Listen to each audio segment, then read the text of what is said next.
नया साल आपके लिए मंगलमय हो, शुभमय हो। नव वर्ष में आप लोगों की कलम से आम आदमी की ताकत बढ़े, सरकार की सारी बेकायदियों का पर्दाफाश हो और नए साल में आप लोगों के अंदर अच्छा मैसेज देकर के उनका दिल जीतने का काम करिए। परमात्मा से मेरी आपके लिए प्रार्थना है। आपसे उम्मीद है कि नए साल में आप अपनी कलम को बहुत अच्छे ढंग से, बहुत तेजी से चलाने का काम करें।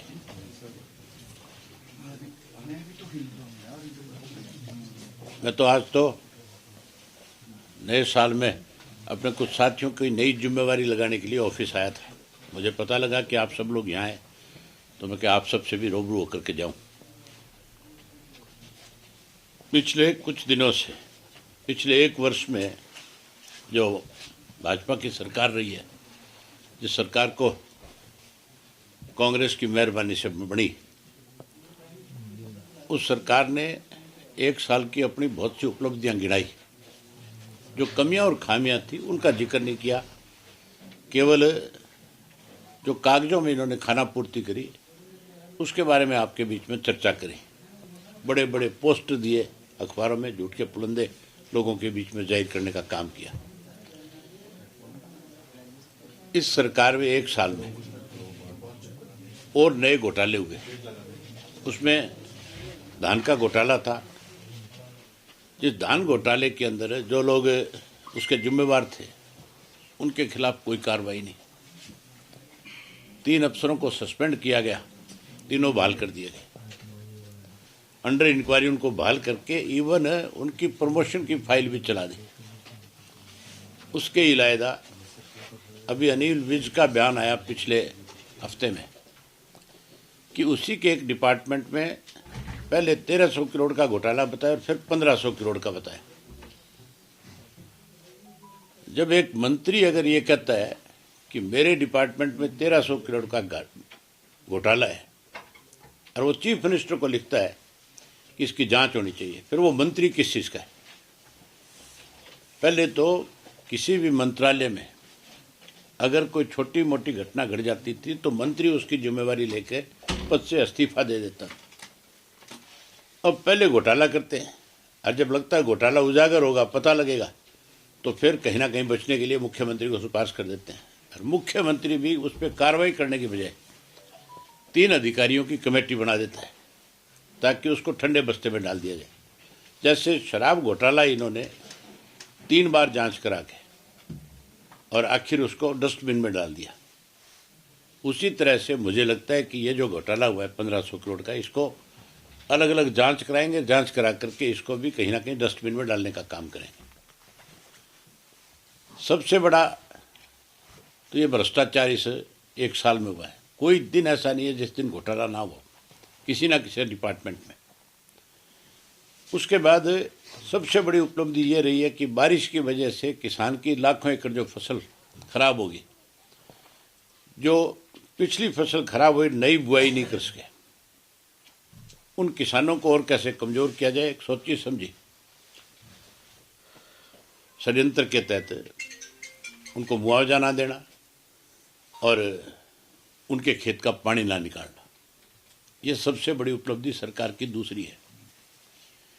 तीसरी जो सरकार की उपलब्धि है वो है बेरोजगारी। पिछले दिनों एसडीओ की भर्ती की गई। 90% एसडीओ जो है बाहर के लगाए गए। बिना पर्ची, बिना खर्चे की बात करने वाले लोग। अगर 90% बाहर के लोगों को नौकरी यहाँ देंगे प्रदेश में, तो हरियाणा प्रदेश का पढ़ा लिखा नौजवान कहाँ जाएगा? उसके अलावा एक और बड़ा भ्रष्टाचार हुआ। एग्रीकल्चर के अंदर 8 एसडीओ प्रमोट किए गए। एसडीओ प्रमोट होने चाहिए थे एग्रीकल्चर बीएससी या एग्रीकल्चर एमएससी। इन्होंने प्रमोट किए केमिस्ट्री के। केमिस्ट्री का जो स्टूडेंट है उसका एग्रीकल्चर से क्या संबंध है? उसका तो दूर दराज का ही संबंध नहीं रहा। उनसे 8-8 लाख रुपए लेकर के इन्होंने प्रमोट कर दिया।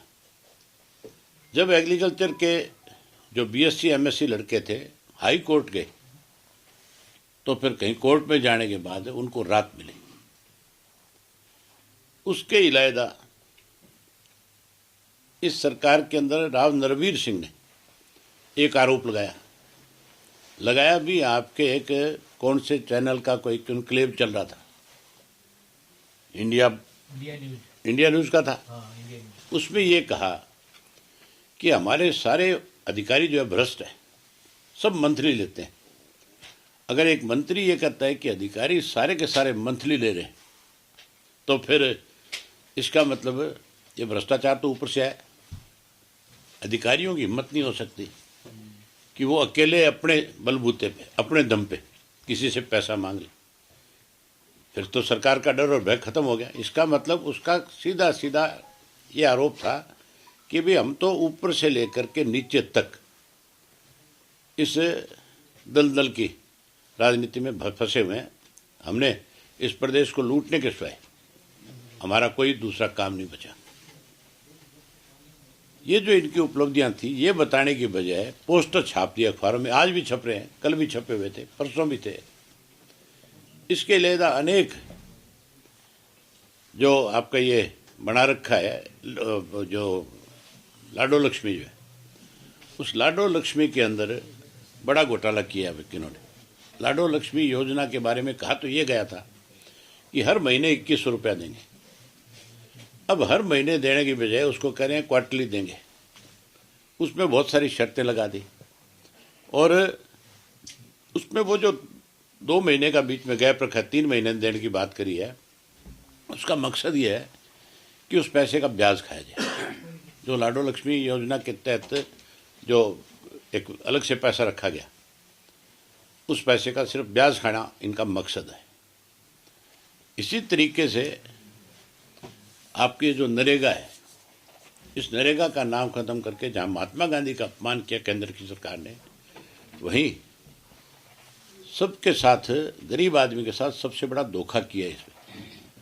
नरेगा का पहले जो पैसा था वो 100 दिन का पैसा केंद्र की सरकार की तरफ से आता था और 100 जिलों में जाता था और 100% पेमेंट जो है सारी की सारी केंद्र की सरकार से आती थी। अब उसमें शर्त लगा दी 40% और 60% के रेशो कि उसका 40% प्रदेश की सरकार देगी। हमारे प्रदेश की सरकार के पास तो तनख्वाह देने को पैसे दिए, जिसपे 3,70,000 करोड़ का कर्जा है। वो कहाँ से नरेगा का 40% पैसा दे दें? इसका मतलब नरेगा बंद हो जाएगी। नरेगा बंद होने का मतलब है कि गरीब आदमी जो है, जो कहीं नरेगा के सहारे से अपनी ज़िंदगी बसर कर रहा था, वो तो सड़क पे आ जाएगा। उसके पास तो कोई काम होगा ही नहीं, बचा ही नहीं होगा। ये सब इस सरकार की उपलब्धियां हैं 1 वर्ष की। इसके अलावा अनेक ऐसे इन्होंने रोजगार दिए जिन रोजगार के अंदर कोर्ट से स्टे हुआ, स्टे होकर के वो सारी की सारी पोस्टें फिर से वैकेंट होगी। ये सारी चीज़ें बताने की बजाय सरकार ने लोगों के सामने झूठ का पुलिंदा खोल करके रख दिया, केवल अखबार के माध्यम से, पोस्टर के माध्यम से। इसके अलावा इस 1 साल में नशा बढ़ा, अपराध बढ़ा। ये बात डीजीपी ने स्वीकार करी थी जो पिछला था।